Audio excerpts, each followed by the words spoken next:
Hello दोस्तों, स्वागत है आप सबका एक बार फिर हमारे चैनल पर। बात करेंगे इस वीडियो में बात की जनगणना 2027 को लेकर अपडेट्स की। और इस वीडियो हम जानने वाले हैं कि नजरी जो नक्शा तैयार करना है किस प्रकार से एक प्रैक्टिस पर्पज़ के रूप में हम तैयार कर रहे हैं। तो नजरी नक्शा कैसे तैयार करें इस वीडियो में हम जानेंगे। सबसे इम्पोर्टेंट है कि पेंसिल से ही हम इसको तैयार करेंगे, और जब कच्चा नक्शा एक बार तैयार हो जाए उसके पश्चात उसके ऊपर जो है हम पेन से इसको कवर कर देंगे ताकि ये पक्का भी हो जाए। प्रैक्टिस के लिए कर रहे हैं तो कि आपको भी समझ में आए। तो भारत की जनगणना से रिलेटेड जो अपडेट्स है इस पर मिलते रहेंगे। पहली बार चैनल को लाइक कर लें, सब्सक्राइब करें, आगे भी अपडेट्स मिलते रहेंगे। बात करें तो ये नजरी नक्शा बनाने का तरीका है। और वैसे आपको जो HLB आवंटित होगा उसमें नजरी नक्शे से रिलेटेड डिटेल मिलेगी कि आपको एक क्षेत्र आवंटित होगा, गूगल मैप होगा, वहाँ पर ये सारी डिटेल देखने को मिलेगी, जिसमें आपके जो नाम है, संघ क्षेत्र है या राज्य है, कोड, जिला, तहसील है, गांव है, इनके कोड लिखे हुए मिलेंगे। मकान सूचीकरण ब्लॉक जो है उसकी भी संख्या होगी, वो आवंटित मिलेगी।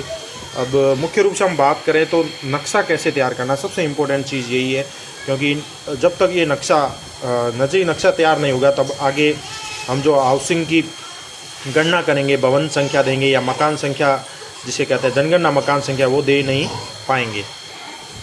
बात करें तो नजरी नक्शा तैयार करने के लिए सबसे पहले इम्पोर्टेंट है ब्लॉक की सीमा निर्धारण। हमें जो ब्लॉक आवंटित हुआ है उसका सीमांकन करना जरूरी है, वो अभी मैं आपको दिखाऊंगा। सीमांकन करना है और सबसे इम्पोर्टेंट इसमें 4 दिशाएं जो है ब्लॉक की, वो भी ध्यान रखना है। उत्तर, पूर्व, दक्षिण, पश्चिम में साथ लगने वाली मकान सूचीकरण, जनसंख्या ब्लॉक, गाँवों के नंबर और नाम भी लिखने हैं।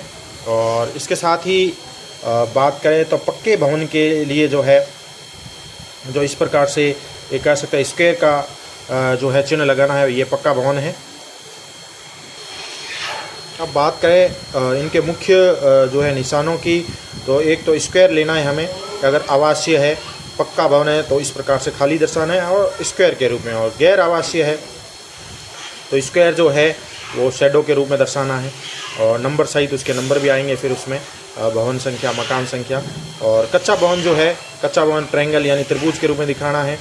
और अगर आवासीय है तो वो कच्चा भवन, और गैर आवासीय है तो उसको शैडो कर देना है। इसके साथ ही हम बात करें तो इसमें सड़कों को लेकर भी अपडेट्स है। जैसे कि पक्की सड़क है, ये दिशा निर्देश जानने जरूरी है क्योंकि हम नजरी नक्शा तैयार कर रहे हैं। तो पक्की सड़क है तो इस समानांतर रेखाएं हैं, कच्ची सड़क है डॉट डॉट है, पगडंडी है तो छोटे डॉट डॉट है, और रेलवे लाइन है तो इस प्रकार से रेलवे लाइन है, नदी है तो ये नदी है, और नहर है, तालाब है, जो भी नजरी नक्शे में आएंगे वो हमें दर्शाने हैं।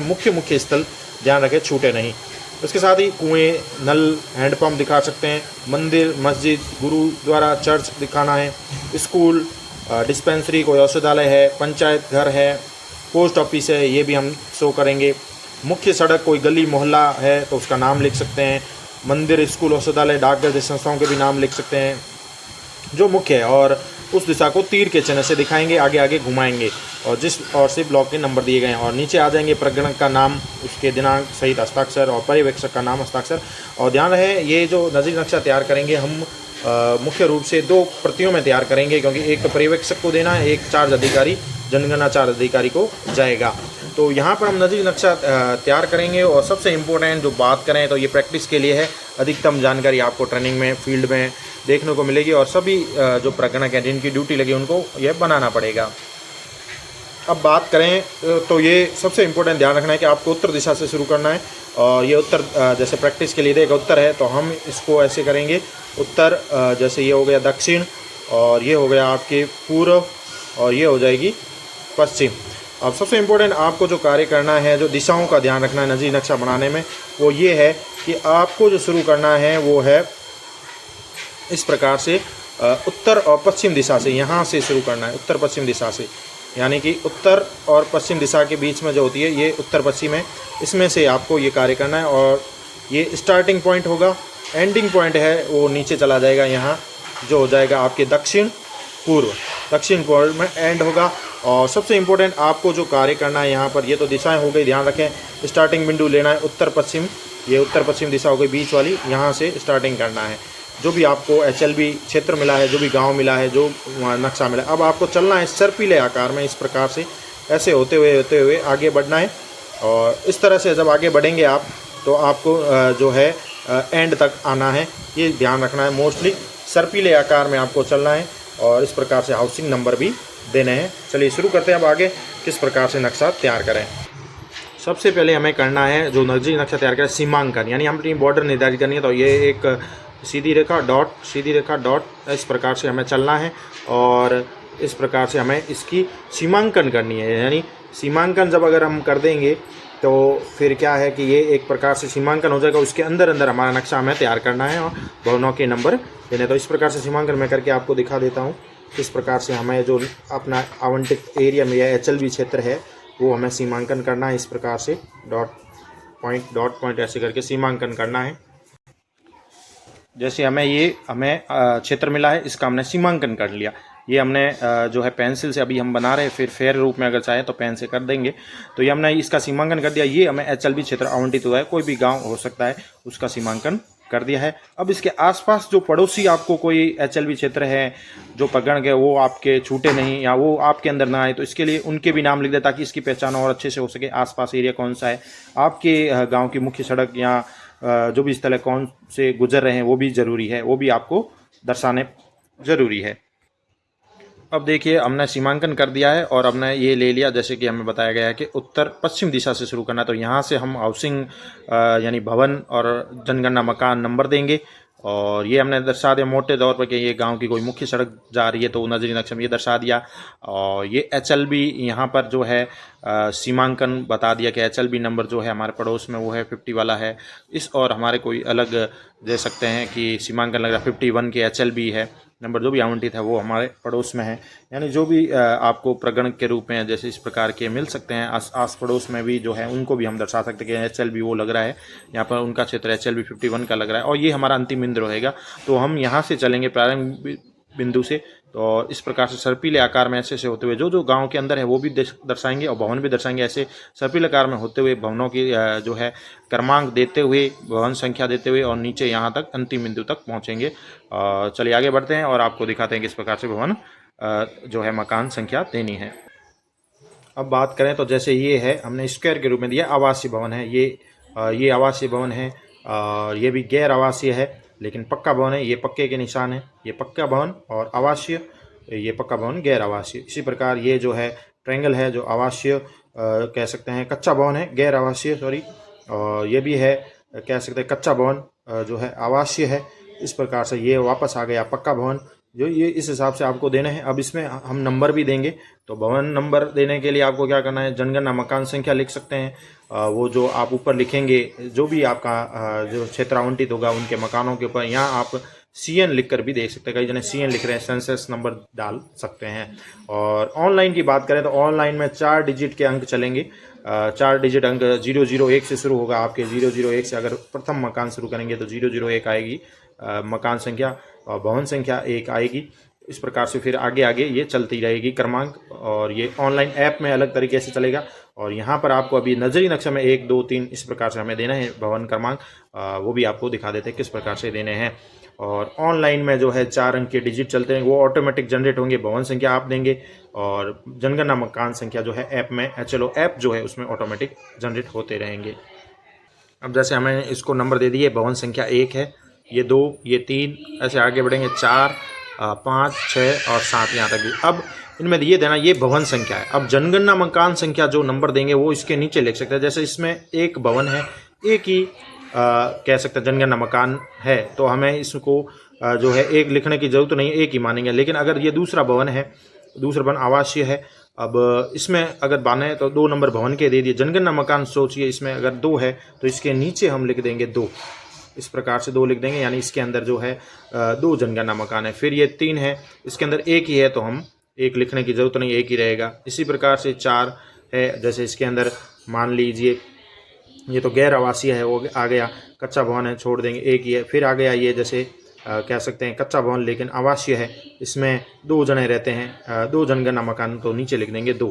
इस प्रकार से हम हर एक मकान के नीचे जनगणना मकान की संख्या भी लिखेंगे। पहले आ जाएगी ऊपर भवन संख्या, नीचे आ जाएगी जनगणना मकान संख्या। जिस प्रकार 6 है, 6 में मान लीजिए 1 ही है, आवासीय है, पक्का भवन 1 ही है तो 1 लिखने की नीचे ज़रूरत नहीं है। अब 7 में मान लीजिए, 7 में हमने त्रिभुज दिया है, त्रिभुज यानी कच्चा भवन और आवासीय है।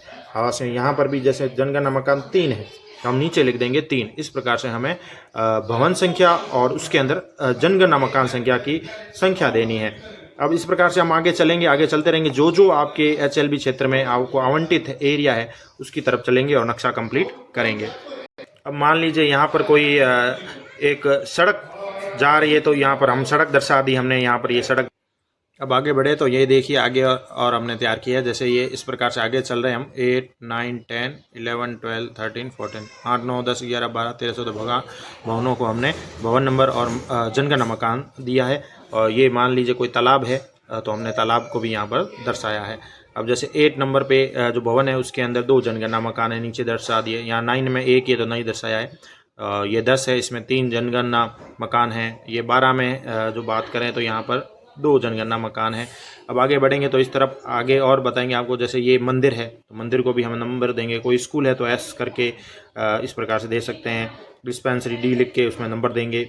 जो भी है पोस्ट ऑफिस वगैरह उसको भी देना है। ये जैसे आ गया हमारे मंदिर आ गया, मंदिर को भी हम नंबर देंगे। और इस प्रकार से हम आगे बढ़ते रहेंगे और आगे अंतिम बिंदु की तरफ बढ़ेंगे जहां हमारा अंतिम भवन जो जनगणना मकान वगैरह होगा, जो भी हमें आवंटित क्षेत्र है। इस प्रकार से क्रम संख्या से आगे बढ़ते रहेंगे और इसमें हम देखेंगे तीर का निशान भी लगा देंगे ताकि पता रहे कि हम किस ओर से आगे बढ़ रहे हैं, किस तरफ जा रहे हैं। अब ये हमने एरो करके दिखा दिया किस प्रकार से हम घूम रहे हैं, जैसे जा रहे हैं, जैसे 8, 9, 10, 11, 12, 13, 14 एरो से सही रहेगा और सही दिशा में चलते रहें। और फिर हमने आ गए मंदिर की तरफ, जैसे जो भी है क्षेत्र, यहाँ हमने 15 नंबर दे दिया, मंदिर लिख दिया, ये मंदिर है। फिर आगे गए 16, 17, 18, 19, 20 और 21, 22, 23, 24 ये हमारे मकान हैं जो हम क्रम वाइज आगे चलते रहे हैं और नंबर दे रहे हैं। ये भवन संख्या है। नीचे अब इसके अंदर जो जो जनगणना मकान है वो भी क्रमांक हम देते रहेंगे जिसमें जनगणना मकान रहेंगे और एक के लिए लिखने की ज़रूरत नहीं है। अब हमने यहाँ पर जो ये पक्की सड़क है, ये कच्ची सड़कों भी हमने पैरेलल बता दिया ताकि आसानी से हमें नज़र आ सके। यहाँ आ गए। अब यहाँ से हम इधर चल रहे हैं, यहाँ जो मकान है इनके क्रमांक दे रहे हैं, आगे बढ़ रहे हैं। ये एक और कोई कच्ची सड़क है उसको हमने दर्शा दिया है और इस प्रकार से हम आगे बढ़ते जाएंगे। जो जो क्षेत्र में मकान आ रहे हैं भवन संख्या उनको देते रहेंगे और नीचे लिखते रहेंगे जो जो उसके अंदर मकान जनगणना मकान संख्या उनकी संख्या देते रहेंगे। अब यहाँ तक हमने नंबर दे दिए थे, तो अब हम आगे के जा रहे हैं। तो आगे जैसे ये कच्ची सड़क है इसको हमने दर्शाया। यहाँ एक कुआं है, ये हमने कुएं के रूप में दर्शा दिया। नल है, नलकूप हो सकता है आपके, कुछ भी हो सकता है। यहाँ एक पार्क है, पार्क छोड़ दिया। आगे पार्क के एक सड़क जा रही कच्ची, वो दर्शा दिया। अब हम जैसे कि मैंने आपको बताया कि शुरुआत से हम जैसे चल रहे हैं, यहाँ पर सर्पिलाकार में होते हुए अंतिम करना है। बाकी अधिकतम ये बताया गया है वो आपकी सुविधा अनुसार आप कर सकते हैं। सर्पिलाकार जैसे बेस्ट रहेगा। तो यहाँ तक ये अब आगे हमें ये एरिया इस ओर है और यहाँ पर कुछ ढाणियाँ हैं, कुछ लोग रहते हैं, मकान है, तो उनको नंबर देने। जैसे हमने नंबर दे दिए 33, 34, 35, 36 जो भी है, 37, 38, 39, 40, 41, 42, 43। अब इसके अंदर जो भी भवन संख्या है वो दे दी हमने और नीचे वो लिखा है हमने जो उनके मकान जनगणना मकान संख्या वो नीचे हमने क्रमांक लिख दिया। तो इस प्रकार से हम क्रम वाइज चलते हुए आगे बढ़ेंगे। अब अंतिम छोर की ओर आएंगे। यहाँ कुछ जो मकान हैं अंतिम बिंदु की ओर वो भी हमें काउंट करने हैं ऐसे चलते हुए। जैसे ये पैरेलल समानांतर कुछ जो है जा रही है। ये कच्ची सड़क है, डॉट डॉट से हमने शो किया। पक्की सड़क हो तो आप सीधी रेखा या जो भी स्थिति है वो आप दर्शा सकते हैं। अब हम आगे बढ़े। यहाँ पर हमारे अलग अलग मकान हैं वो हमने दर्शाए हैं। नीचे उनके वही बात जनगणना मकान संख्या कोष्टक में दर्शा दी है और उनको नंबर दे दिया है और लास्ट में हमने यहाँ आकर इसको एंड कर दिया है। तो इस प्रकार से ये कोशिश की है आपके लिए कि इस प्रकार से आप भी अपना नजरी नक्शा तैयार कर सकते हैं।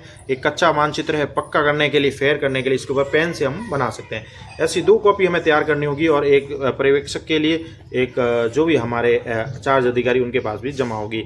और अधिक जानकारी आपको ट्रेनिंग में मिल जाएगी कि किस प्रकार से नजरी नक्शा आप तैयार कर सकते हैं। मोस्टली इसमें जो ध्यान देने योग्य बातें हैं वो यही है कि दिशाओं का ध्यान रखना है। हमें ध्यान रखना है जो है दिशा जो है उत्तर पश्चिम जो है उससे दिशा चालू करनी है और एंड करनी है लास्ट में जो है दक्षिण पश्चिम। और साथ में जो है इस प्रकार से हमें एक प्रकार से लिस्टिंग कर देनी है, बाउंड्री बना देनी है ताकि जो भी एरिया मिला है उस अकॉर्डिंग हमें कार्य करना। और बाकी तो बात करें तो धरातल पर जब हम कार्य करेंगे, गूगल मैप भी आपको मिलेगा, HLB क्षेत्र आवंटित होगा और गूगल मैप जो मिलेगा उसमें जाके आपको एक बार ज़रूर चेक करना चाहिए, भौतिक रूप से सत्यापन करें, आपके एरिया को जांचें और वहाँ की क्या स्थिति है उसके अकॉर्डिंग आप ये नक्शा तैयार कर पाएंगे। आशा करता हूँ आपको समझ में आया होगा, सहायता मिलेगी इससे।